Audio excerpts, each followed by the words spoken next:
I think that a universal fact that everyone can accept is that value of anything is inherently subjective. What that often means is we find an objective way to place its worth. For the instance of, or for an example of this, if you look at a YouTube channel, the value of its content typically by the YouTuber is going to be measured on its engagement, right? Its views, comments, likes. And I want to provide a different approach to thinking about how to value something and how to value the work you do, how to value things in your life differently as opposed to on results that you see from them. And right in the instance of YouTube, like I said, that would be views, comments, likes.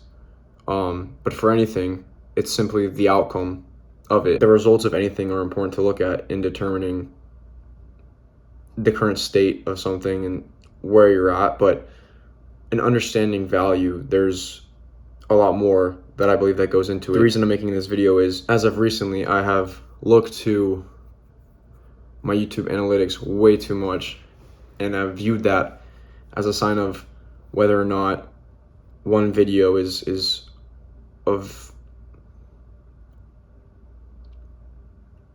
it provides just more value than another.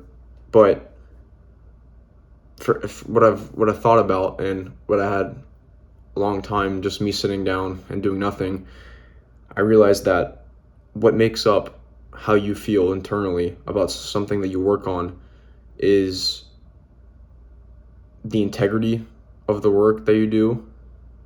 And that would be, is the work inherently moral? And are you doing it for a moral purpose, right? Are you doing something simply for the outcome it produces, or are you intending on producing whatever it is because it might be able to help someone with something? Another metric that I found was simply its honesty. In my case, am I producing videos that are about things I believe in? Another metric is how hard that I work on these videos, and am I working hard enough to make sure that they're the best they can be? The last thing that I thought about was the consistency of the work.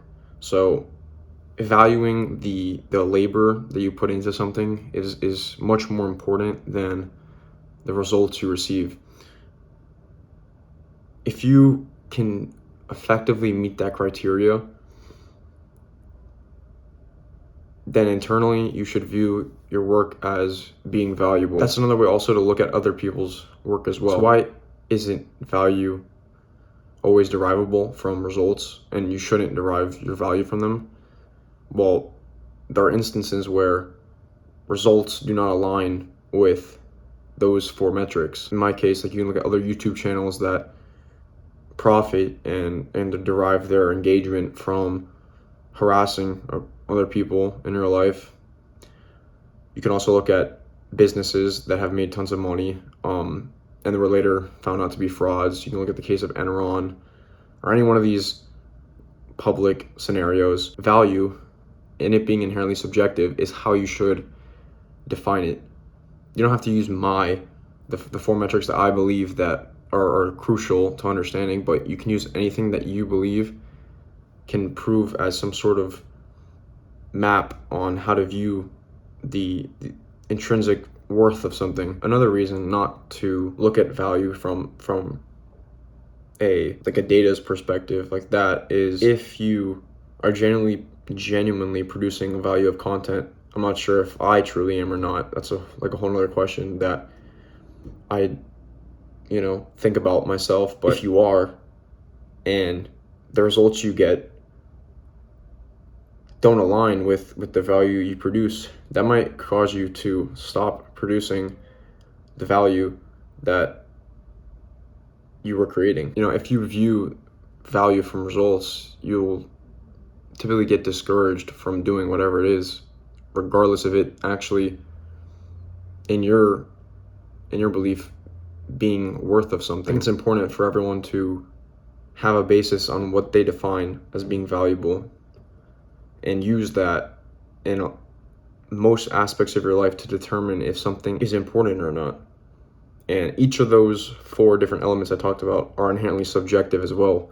The honesty of something can be different for one person to another, same as the integrity.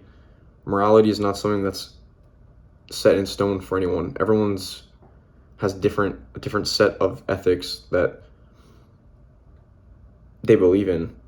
And along the same lines of how hard you work, that's going to be different for different people. And so everyone has a different sense of what value is. And that's important in discovering what is valuable in your life, right? So don't get so caught up on results is the main takeaway. There's more important factors to look at, especially when you're beginning in something. If you're taking on a new difficult challenge, starting a new hobby, starting to create a business, it's important not to get caught up on results, especially early on, and to really just hone in and understand that what it is you're doing is important to you. And I'm sure there are better ways to define value. I don't know if I said that word a million times in this video, but I know there are better ways to define it. But I use that. I'm going to be using this set of principles that I jotted down in my journal earlier today, that I got from, that was derived from a Marcus Aurelius book. I know, super basic, but I think regardless, valuable in and of itself. And going forward, I will be valuing things based on that. And I think it's important for everyone to have some sort of standard like that, because otherwise you will realize how quickly you waste your time on things that are not of any significance.